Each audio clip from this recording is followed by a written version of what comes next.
Hey everybody, Stephen here from The Truth About Dyslexia. In today's episode, I'm interviewing Guy and Suzanne, who've been on the podcast before.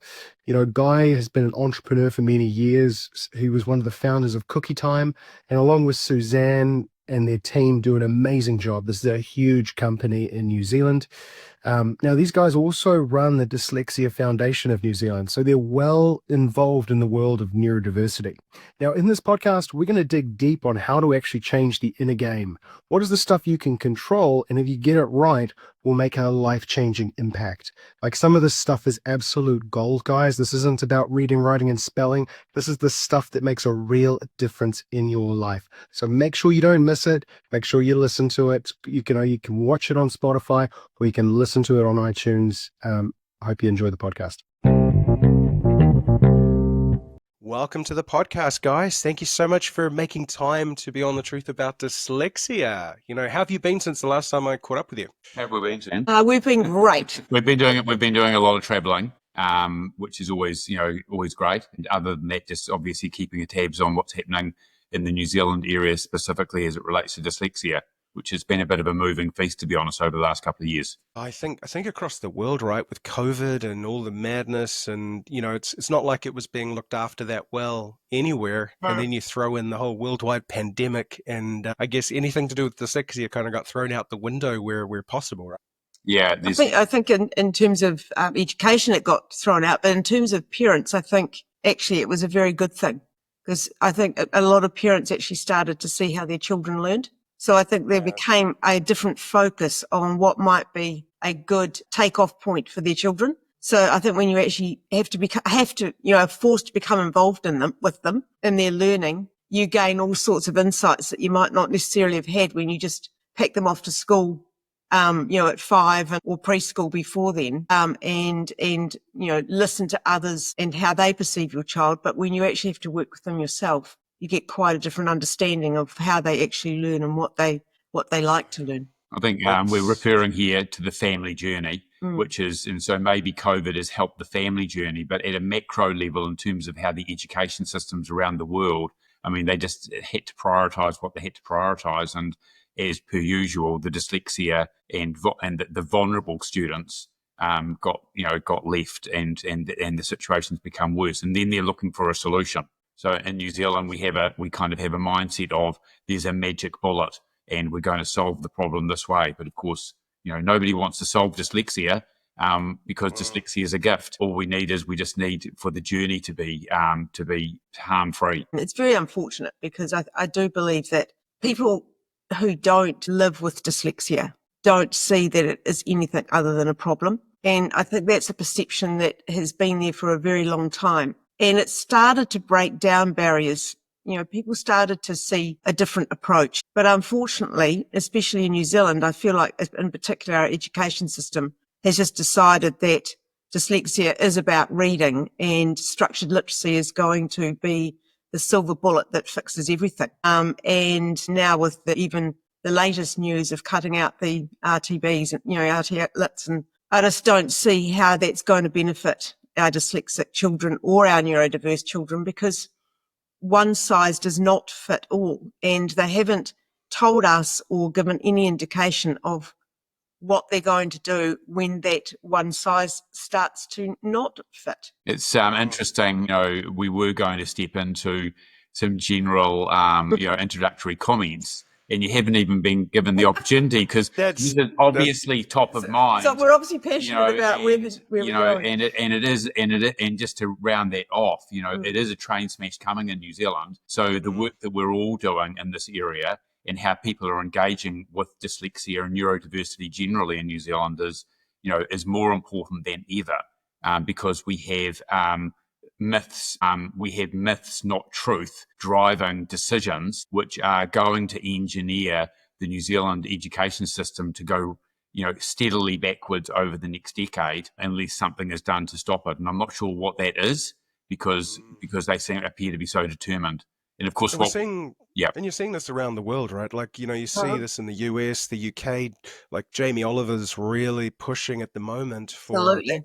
the amount of people being missed. And I thought what he said was really, really well said, where it was, I think it was it 1 in 10 students have dyslexia, but only 2 in 10 are being diagnosed with it. Yeah. I think I might have got that mixed up, but that was, that's how I understand it. And that was really clear, right? The amount, not only, the solutions for the ones that they're aware have dyslexia are great, but when only, say, 20% are being diagnosed, you got this other 80% that are just running around in circles because they don't even know what's wrong with them. They just think they're stupid, not good enough. They just think it's hard for them. They don't understand why they can't do it. Like, I've seen this where kids go, I'm too lazy. And again, this, what I see personally, and again, maybe you can talk a bit to this, is how much this plays into their life as an adult when they start off life thinking they're stupid and lazy and not good enough, how this breaks down, right? It's a big problem. So I think one of our focuses has always been over the last 20 years is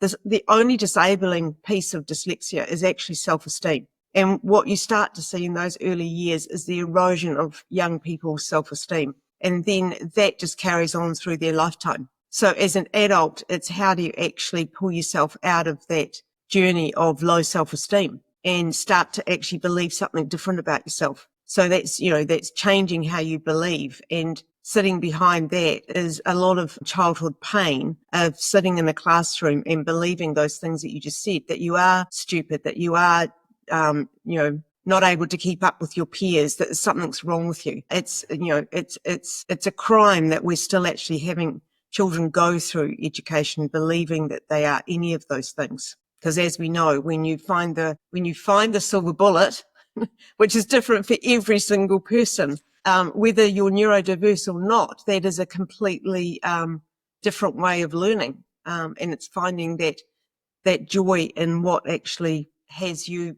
believe good things about yourself and has you with the capacity to actually learn. Because if you start with a belief when you're very young that you're not good enough, it takes a very long time to turn that around. And sometimes it takes a lifetime, and sometimes it never even happens. I think for the majority of people, it doesn't. For the majority of people, it doesn't happen because the courage to confront a belief like that, is very high. And and coming back to those stats of Jamie Oliver, that would be the same situation in New Zealand. And so you've got that factor, and then you've also got the fact that there's, for a lot of good reasons, and we're on board with this, there's an attitude developing or an approach developing around neurodiversity generally, where we're collecting up all the neurodiversities, ADHD and dyspraxia and dyslexia and Asperger's and autism, and collecting them all up together and attending to them. And there's a lot of value in that. But I think also for those that are dyslexic, where it does turn up uniquely, we also need to be taking into account the fact that it does turn up differently for different people. Yeah, and that's a really key point. And I think, with dyslexia, with all of them, there's this mixed message about how they're grouped. There's a real understanding that there's a massive grouping, a massive crossover, and who knows, with the DNA testing and all the fun stuff that's to come with AI and stuff, they'll get closer to it. But it's like, one of the things even since starting this podcast 6-7 years ago, I still find it amazing how they haven't been able to develop some sort of testing that does cross all of them over. Do you know what I mean? Like, we see so many comorbidities, why they can't kind of bring a lot of these into the same kind of zone and say there's some connection here. Why make the diagnosis process so tough? Do you know what I mean by that? It just seems like we're making it more difficult than it needs to be in cases. Yeah, and I think something, what we're talking about there to some extent is how dyslexia or other neurodiversities turn up for you. And, I think you're right. In the future, we're going to be able to determine that scientifically through DNA and similar, and get really close to the pin as to how dyslexia turns up as far as the way that your brain is wired. Ultimately, though, the way all of these neurodiversities turn up is in your behavior and in your belief system. So there's real value in diagnosis, and there's real value in getting really close to the pin around that, because knowledge is power, and that's absolutely what's going to be happening anyway. But the however in that is that it turns up in a particular way for you, and that's your beliefs, okay, and your behaviors. And in some respects, people who are neurodiverse can simply look to their beliefs and their behaviours and say, are they serving me or are they not? And, when you ask that question, your unconscious mind will give you an answer pretty damn quickly. And if it's not serving you, well, then what can I do about it? But it's self-awareness, I guess, at the end of the day. And so the good news around all the nonsense that's going on is that ultimately the journey towards becoming whole and having all of your potential to give to the world comes down to self-awareness, which is a door that anybody can walk through at any stage. And as much as that sounds easy when you roll it off the tongue, it's actually one of the most difficult things that you can do in your life, to confront who you are and whether or not your behaviours and your beliefs are true to what you either ultimately believe about yourself or what you want out of life. So that's the work that we're most passionate about, because at the end of the day, it's most easy to change one person at a time than it is to change a system. And we've found that out because Suzanne and I have been involved with dyslexia and trying to change and engineer the system for 25 years. And there's been a lot of wins and there's been a lot of general improvement in terms of attitudes and understanding. But at the end of the day, 5 years into the journey, is it 25 or 20? It's 20. 20 years into the journey, we're faced with a magic bullet that the government thinks is going to work, and other things which have been there for 20 years. Those things are still prevalent, but the one thing that you can do is change one person at a time, and that's through looking at beliefs and behaviours. And I think that 20-year journey is when we're talking about the Dyslexia Foundation. Of course, I'm 63, so my journey of dyslexia has been a lot longer than 20 years. And I think that's that's the other piece, is there's a lot of adults who haven't had the opportunity to actually change how they believe about themselves. The good news there is that as you become older, generally speaking, you become more willing or able to take that step into self-awareness and do something about it. So, but and it's never too late to change. And when that change happens, it's extraordinarily profound. And the quality of life that comes from confronting beliefs that aren't serving you and having the courage to change that and seeing how that turns up in your life, when that does happen, everything changes, and the joy that comes from that and the liberation that comes from that, is well worth banking, whether you've got 10 years to go, 20 years to go, or 50 years to go. Yeah, it wasn't until I was 58 that I actually changed a belief about myself that I wasn't intelligent. And I'd lived with that for 58 years, and it held me back in many ways. It also had me work very hard to prove to myself that I wasn't that. But at the end of the day, the belief was still there. So even though I was successful in many areas of what I chose to do as an adult, there was still that underlying belief that it must have been, I must have been faking it, or I didn't really get to where I got to because of myself. So, not believing you're intelligent seems, I'm sure there's a lot of people who don't believe it, but I think we actually are all intelligent. It's just how we actually perceive that about ourselves, and whether it holds you back or not. And for some, it doesn't hold them back, but for others, it sits there every single day. And when you can do something about recognizing that that's not the case, a whole lot of other doors open up for you. I'm so on the same page. And this is really what we want to get into in this podcast, is this inner work, because, I've experienced it in my life as well. When I kind of understood what dyslexia really was, neurodiversity really was, I think what changed for me was I'd tried to do the inner work before that, but I didn't really understand what the inner work was or why I was doing it. It was kind of really, I call it the shotgun approach, see what stuck, and not a lot stuck, if I'm honest. And then it was once I found out I was what dyslexia really meant around the way my brain worked, and I was able to put a kind of creative constraint around the edges, the inner work I did has manifested me like an amazing relationship. My business is better than ever.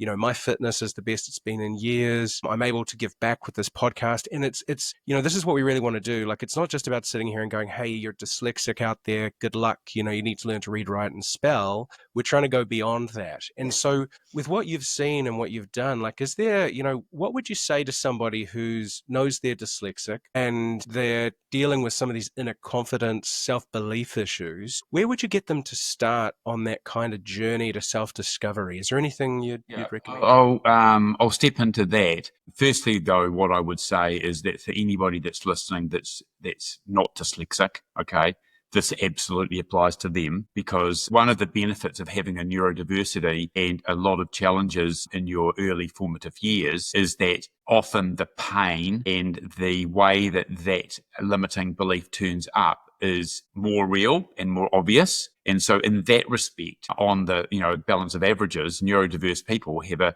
better chance of becoming fully liberated and feeling complete than neurotypical people.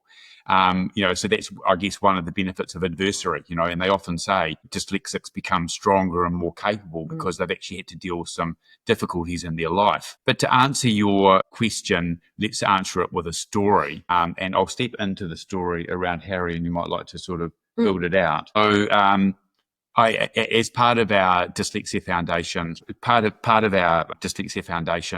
our core activities are advocacy.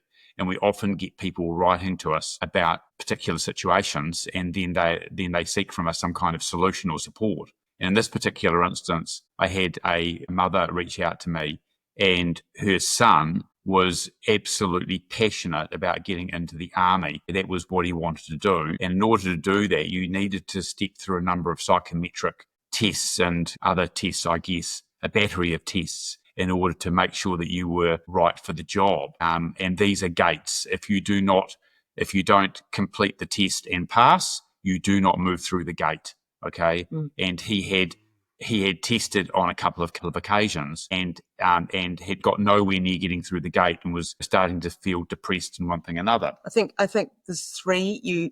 You're allowed to do it 3 times before they go no. Yeah. So I think he was on his last opportunity. Yeah. To actually sit these tests that they were giving and pass. Yeah. And so the first issue that we stepped into was these tests are not suitable for somebody who's dyslexic. So why are we even having these tests, and why are there not accommodations in the tests? So we had that conversation, which actually involved going to Wellington and talking with the Army and Disability Commission at the time. Yeah. So that was the first thing. And they were very, very black and white. We're not changing that. And there were a whole lot of reasons they gave.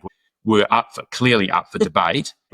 One of them was not up for debate. One of the people said that one of the reasons why it was important to, have these standards, and why a dyslexic individual wouldn't actually be offered a position in the army was how could we trust a dyslexic person with a weapon? And Wow. I was the dyslexic person sitting in the room and was like, excuse me, why would that even come into consideration? How is that? Obviously, they didn't understand what dyslexia actually was and realised the problem with a lot of That's never happened before, has it? No, never. So at the first level, we were, stepping into the usual environment, which is not dyslexia friendly and is full of dyslexia misunderstanding. But it was clear that there wasn't, that was a piece of work that can be done over time, but that wasn't going to actually have an effect on this young person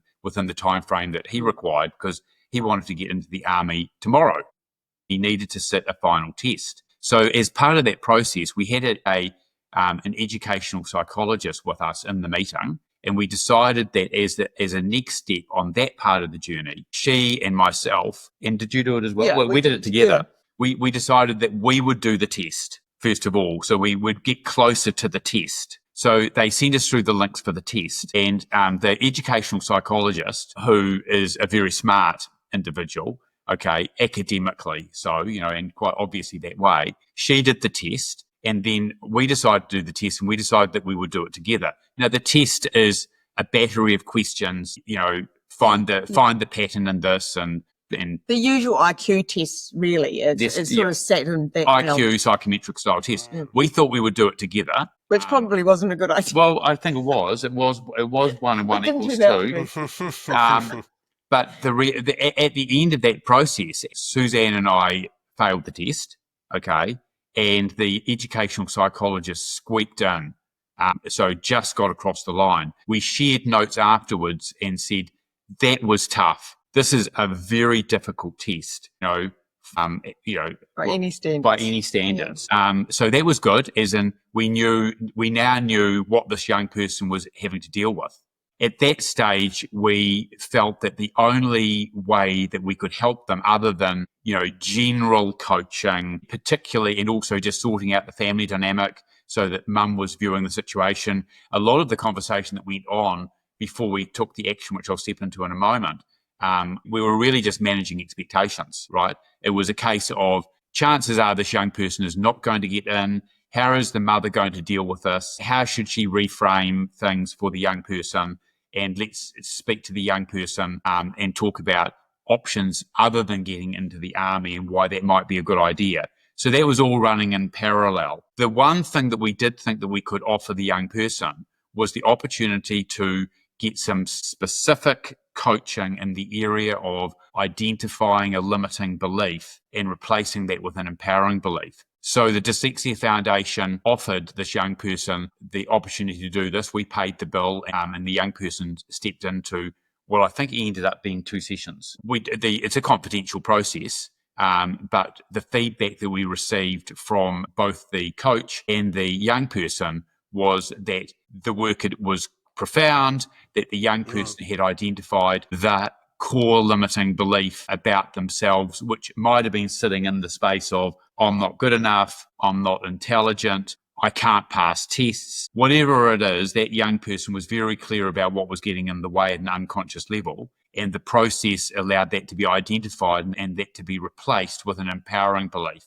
which might be, I can do anything, I'm good enough, I am intelligent, I ace my tests. Whatever the empowering belief was, that was also installed as a replacement for that limiting belief. So valuable. So valuable. We knew that was going to be of value despite how it turned up in the test. What we were surprised with was that he then stepped into the test and passed it. Wow. And so it's a real success story of demonstrating how that inner work is the most transformational. And so he's now in the army. I think he's a gunner. He's a gunner. He actually is going to use a weapon at some stage, maybe. Who knows? Oh, wow. Well, just for everyone out there, New Zealand does have an army. Yes. But again, that's a brilliant story. It raises, like, my wife is a right-brained thinker, which technically means undiagnosed, potentially might have dyslexia. And she's actually done something similar. She's actually this morning speaking at the Women in Leadership conference up in Auckland. She's doing the breathwork session. So she's a breathwork practitioner. So she's working with everyone in that. And she had a real challenge around confidence about stepping up in front of those people. She had a limiting belief. She had some challenges with an ex-partner and all this other stuff that just lowered her self-confidence. And she ended up doing, I think, 2 or 3 hypnosis sessions. Yeah. Again, to change that limiting belief about herself. And now she's standing up in front of 60 to 80, some of them being C-suite, level women. Amazing. to lead them in breathwork, which is a life-changing experience. Well, yeah, and you've got a few things that you just stepped into there. One is breathwork, of course, is extremely powerful in terms of a healing mechanism, and obviously transformation can occur in that moment. It's often the first, from my experience anyway, it turns up often just as a healing and gives you what you need in order to step into the transformational work that then may turn up in further breath work and conversations around that. As it turned up for your partner, it turned up in terms of she identified that she had a confidence issue, and then she identified that she could, one way of dealing with that, with the young person from the story that we told, it was coaching specifically around limiting beliefs and empowering beliefs. In the case of hypnosis, it's the same process.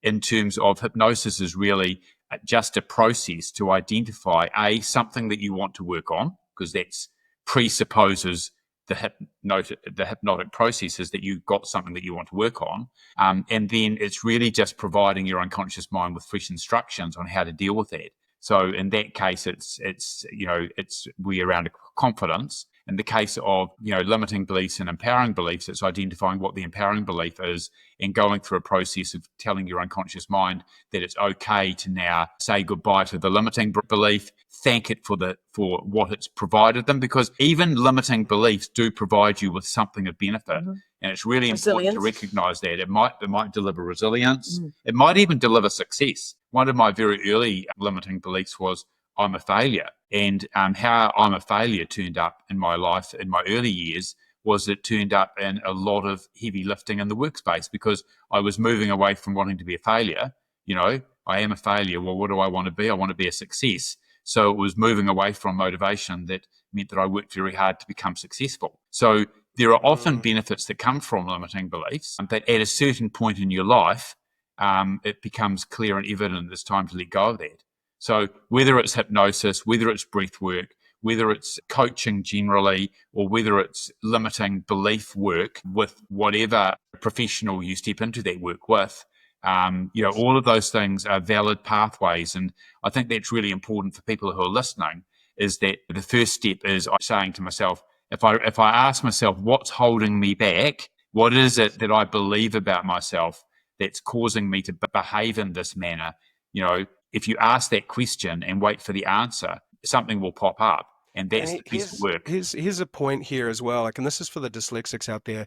I know when I did some of this work, I really struggle, many of us struggle with time. Time is not our best friend. We don't, there's a whole nother podcast on that one. But I always found whenever I went to an NLP practitioner or someone, they would ask me to say, how did you feel in the moment? Or how did how does this appear for you? And my brain at that time would just blank. I'd have no idea what they were talking about. I would lose it. But in the moment, it was visceral and throughout my body. Because this is, I guess, what I had the biggest challenge with was this identifying process. Because there's a heap of modalities, as we've mentioned, from coaching, CBT, NLP. You name them. There's brilliant ones out there. But if you can't identify what's holding you back, it can be actually the thing that stops you taking action on it. Because you're like, is this actually something that's holding me back? Am I just making this up? And many of us can really struggle to listen to other people. We really think we want to be the one that solves our own problems. And if we don't listen to the people around us who are identifying obvious kind of challenges, right? And I guess if we just stuck on this identifying piece, is there any other stories or things in your lives where you could see similar challenges with identifying the initial challenge has stopped you from moving forward?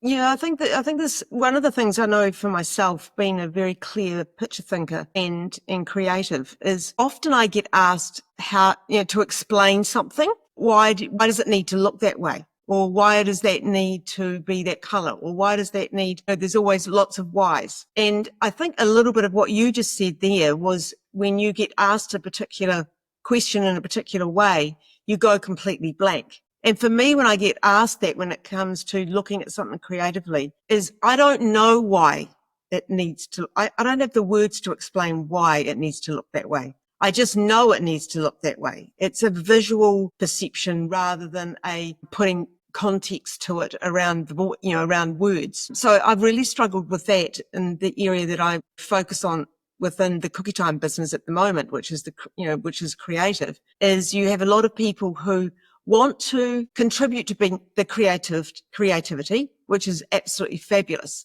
But when you push back, because you've actually got an eye that actually sees how something should be, and you don't know how to explain it, it becomes very confusing for them and for me. What I've learned to do is actually trust the fact that actually that's my gift. I have a gift in actually seeing how something needs to look or how something needs to be. And it's okay for me to not have the words to explain why that needs to be that way. Maybe I can go back and explain it. In particular, I use Guy in my situations here. I'll actually be able to, given time, explain to Guy why it needs to be this way, and he can actually be my voice. So it's finding different ways of scaffolding how you perceive yourself and how you give yourself permission to be who you are. And I think, I love you saying that, because I'm the same. And it can be when your brain works as fast as many dyslexics and it's so clear and visual and visceral in your body, trying to then turn that into words is painful. It takes a lot more mental energy, I think, for dyslexics. Like I literally have just finished recording a course on ChatGPT to teach dyslexics how to completely brain dump into it and then have it organize your thoughts in a way that neurotypical people go, oh, that makes sense.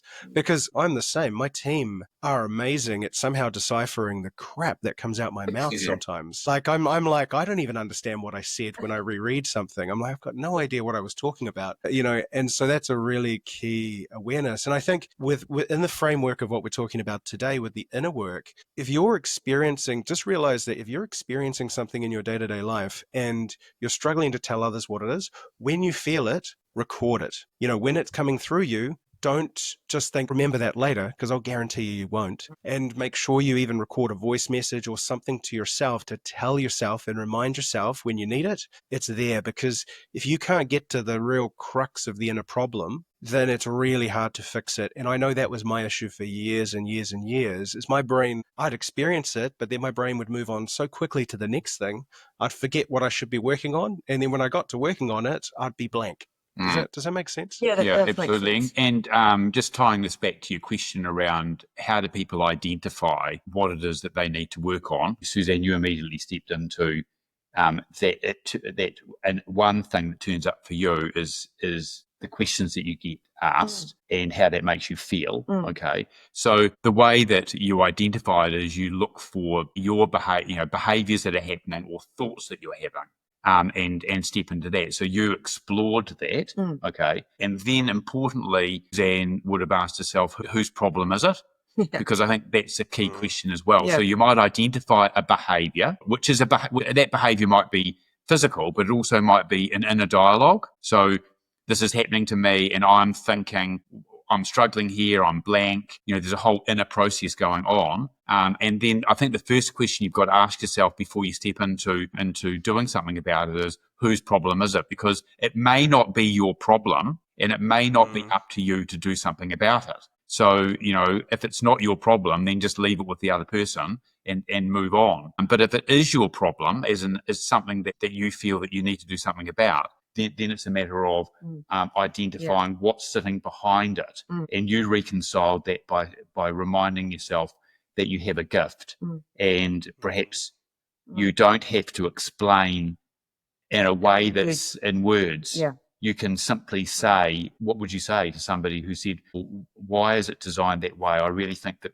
red needs to be blue or something like that. Now, one of your strategies is to let me explain it, because I'm very good at justifying and creating a intellectual structure that supports why Suzanne's made the decision, because I know she's made the right call. It looks complete, but the other person just isn't seeing it. So I scaffold it with all of the marketing reasons why it's right, and then they go away because I've met I've met that particular need. But are there other ways that you deal with it when you don't employ that strategy? Well, give myself time to think about it. So I may not actually respond immediately and actually know that it's okay to say, I just need to have a think about that before I actually come back to you. So not feeling like you actually have to respond to a question right there, right now, just because somebody wants a response. It's okay to actually say, well, I actually need time to think about that. And, it doesn't mean in that time that you give yourself to think about it, you actually do reflect, have I got it right? Is it right? What would happen if I changed something? And sometimes you might actually look at it and go, actually, I can see how a change might be good. So it's not actually just being, some people might see it as being maybe dictatorial or dogmatic about how something is, you're just not flexible. But actually in giving yourself time to actually reflect, you can actually be quite flexible. But it's that perception at the beginning, and it's not, and it comes back to that piece too, Guy, what you're saying there, whose problem is that? Because that's not my problem. It's somebody else's problem. And so, give me the time and I might be able to, 90% of problems can be solved by just recognizing that it's not your problem to solve. So that's your first strategy. cut things down from 100 problems to 10 problems by just recognizing that it's not your problem to solve. That's very, very useful. Quite empowering. If I was ever doing a course on that, that would be the first thing I would teach. And I always teach it in one simple way: is if someone's pointing at you, there's 3 fingers pointing back at themselves. Yeah. And that one visual, keep that in your pocket, guys. If you're listening to this, because again, this is the truest thing in life. As you said, 90% of problems is someone else's perspective that you're not meeting. That's it. It's not you. And so, I've learned over the years to change the people I'm around to people that have a similar perspective that matches me. Yeah. It's the same concept of the 5 people you hang around with the most are the ones you're going to, grow to be like. So if you're hanging around 5 people that have all the problems you don't need, guess what? Your life's going to be terrible whether you're dyslexic or not. But just carrying on down this thought, so that's kind of how to identify the problem, because that's really key. And we've touched on a few different ideas around once you've identified what's the limiting belief or the physical challenge, like my speaking, for example, and confidence, you can then go forward and take action. And, we mentioned breath work as one to start with. Like, I always remember my wife had a carpenter working with her. And in an hour of doing breath work, he broke down in tears. And like it was that impactful on him, and it helped him take the next step. There's just so many different modalities, should we say. Now, you've seen coaching. What else have you guys seen? Hey, well, and I'm not an expert in this area at any level, but what I believe is probably the case is that the processes follow a pattern, okay? And the first thing I would say about that comment that you just made about the individual and the breath work, you'll start with you might start with, a limiting belief like I'm not intelligent, or it might just be I can't get things done, or what have you. You start the session, the breath work session, with something, okay?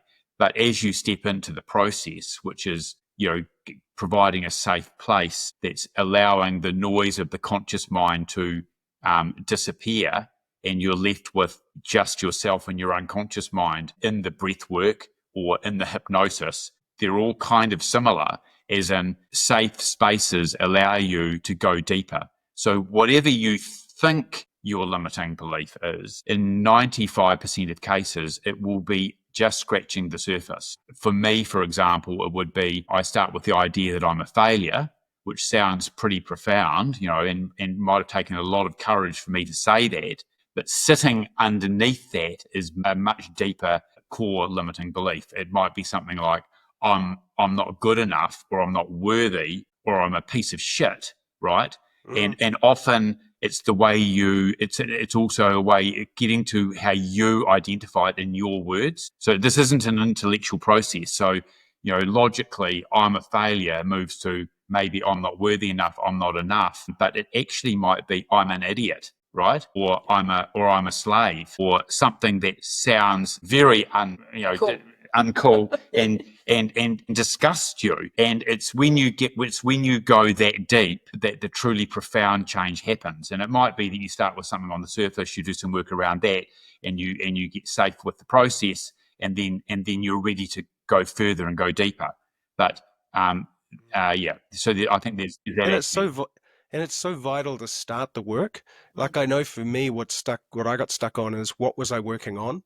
Yeah, and exactly. It's so easy to get scared about what to start with, even if it is something you think is only surface level and it's not great. Get in and start doing it, because through those sessions of whatever modality you choose, and there are heaps, you will find the next step. But if you sit in uncertainty for too long, you will sit in uncertainty for a very long time. And that was one of the chats we had, Guy, a while back, was around, it's so hard to get dyslexics to take that step sometimes and get them to start the inner work for the challenges that it's going to help solve, if that makes sense. Yeah. Well, the fear of actually stepping into the unknown is very real. And when you've had those negative emotions installed from when you're very young, it's quite a different process. So that's the journey of being dyslexic or neurodiverse. Those limiting beliefs are formulated very early in your life, and so they go back to when you're very young, because those are the things that you carry. So the root of them is very deep. So I think that's part of the reason why there's a anxiety around actually opening the door to seeing what's inside, because you just don't know what it's like. that the fear is very real. The pain is great, and you want to actually just keep putting a Band-Aid on the pain. What you don't realize is if you just keep putting a Band-Aid on it, it doesn't actually get any better. It actually becomes a bigger wound, and you need a bigger Band-Aid. This is truly the gift of neurodiversity in terms of it makes the pain very real. So as we've touched on, the way that these limiting beliefs turn up is in your behaviours and what you think about yourself. And for somebody who's neurotypical, often they can get by running a limiting belief, but because they're neurotypical, they can deal with a lot of the things which life throws at them reasonably well and reasonably competently. They that sense of they stay in a space of mediocrity, and they don't have the same motivation or the same level of pain. So for people who are dyslexic, neurodiverse, who are experiencing pain, bank it, baby. This is your gateway. This is your invitation into liberating yourself from that and feeling complete. I think one of the things, as a parent of dyslexic children, they are a door that opens up for the adult as well, because you start to see in your child similar things to what you experienced when you were young. And sometimes that's very confronting because you can't hide from it. When your child starts to feel pain because of how they think and how they learn, you are automatically put into that position as well. So if you want to help your child, you also need to help yourself. Are you talking about being re-stimulated? So I think because I think the thing for me was, I didn't understand that I was dyslexic. It wasn't something that anybody talked about. It wasn't really, it was nothing when I was going through school. You were just in the slow class, or you just didn't get it. You weren't intelligent. You were a bit stupid. We had all those words that were associated to us. But when you become a parent and the education system does evolve, and people start to actually recognise that there is different ways of learning, you start to see your child and you start to acknowledge your own learning journey as well. And I think one of the things for me was when our youngest son was diagnosed dyslexic and struggled with learning to read, well, in particular spelling, we had this very intelligent child. And for me, it was like a disconnect. He's really intelligent, but he can't do this. That made me question myself as well, because that's when the door started to open. Was actually, I went through the same process. There was nothing wrong with my intellect. It was how I learned. Like to see someone who is, there's different levels of learning difference. Our youngest son, he had one-on-one tuition for the first 3 years of his schooling for reading, which, he was very fortunate. He had an incredible connection with the person who was working with him every day. And he built a resilience around himself because he had support. But there was no way, as he went through the education system, that you would have looked at him and believed that his path or his journey was going to be that into literacy.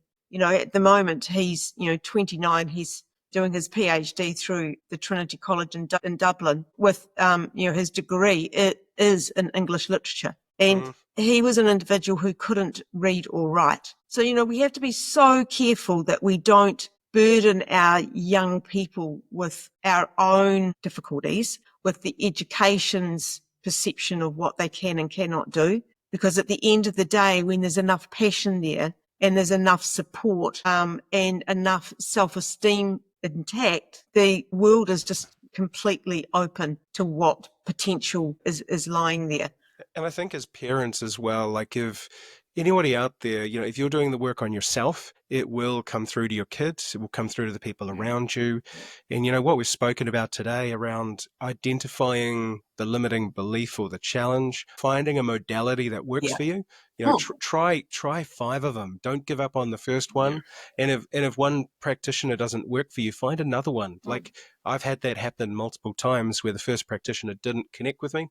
And then the third step is you get to the results. And half the time you're shocked when you see something change in your life and you don't understand how it changed. Mm. And that's usually the awareness, like the guy with the army and doing that test. At the beginning, he probably thought he would never pass it, but he got to the end. And so, just keeping an eye on time, guys. Thank you so much for your time today. But is there anything you would say on that process of doing the inner work that you would like, to share with the listeners? I've got one thing I just wanted to build on your point, and that is that there are lots of modalities. They're all valid, okay, despite what people might say about evidence and all the rest of it. The key is finding somebody that you can trust and that you relate to, that you have a high level of rapport with. Because if you've got that magic happening in the room and you're ready, the work will be done. There's no doubt about that. And that goes to Shay's learning to read, was about the relationship that he developed with the reading recovery person. And his life has been a journey of forming really strong bonds with people. And that's when progress and opportunity turns up. So the key is, as you said, if you step into one modality with one person and you don't feel that the magic has happened, the magic hasn't happened. And so step into another conversation with somebody else, but finding the right person is the key. Yeah, and I would look at it slightly differently in terms of, for me, it's actually been about trusting myself. So yes, having people out there who support you and give you different ways of doing things. It's actually, at the end of the day, for me to have any breakthroughs, it's actually come back to myself. It's been trusting who I am and trusting my process and doing the things that I need to do, which might not be going on a course or might not be sitting down with somebody and talking to them. It might be just going out in nature, going out and actually spending time listening, looking, and actually getting something from that, not always looking for somebody to affirm what you're doing. It's building your inner resilience that of beliefs that doesn't necessarily always need something external. I don't know if my words are making a lot of sense there, but No, it really is. Like it's so important because you're dead right. Like the change happens in you. The people outside, be it a book, be it a podcast, be it a modality, all of these things are just kind of really seeding the idea inside you. You've got to make it grow yourself. And some things, like I've had people listen to one podcast and they've come back to me and said it's changed their life. yeah, And it's exactly. like, it doesn't have to, it could be anything. So it can be a word. It can be it can be anything. You've got to just keep your mind open and take in as much knowledge as you can. And all of that builds on who you are. And I think last comment from me would be that everything starts with a clear intention. So if there's just one thing that people take from this podcast is to sharpen up their intention to step into the change work that's going to transform the way that you are, then decide that that's what you're going to do. And you know what's going to happen? Things are going to turn up. The right person's going to turn up, the right conversation's going to turn up, the right book's going to turn up, the next step is going to turn up. But it all starts with the intention of, don't want to be this for the next 20 years. That's often when you frame it up that way and say, I'm feeling this way at the moment. Is this the way that I want to feel for the next 25 years? Is this the feeling that I want to have when I'm on my deathbed? If the answer is no, then that's permission granted to step into the work. And give yourself permission. Give yourself permission. Yeah. Those are fantastic final words to leave everyone on. I hope you've all got something from this podcast. Thank you so much, Guy and Suzanne, for all your brilliant work. And until next time, this has been The Truth About Dyslexia.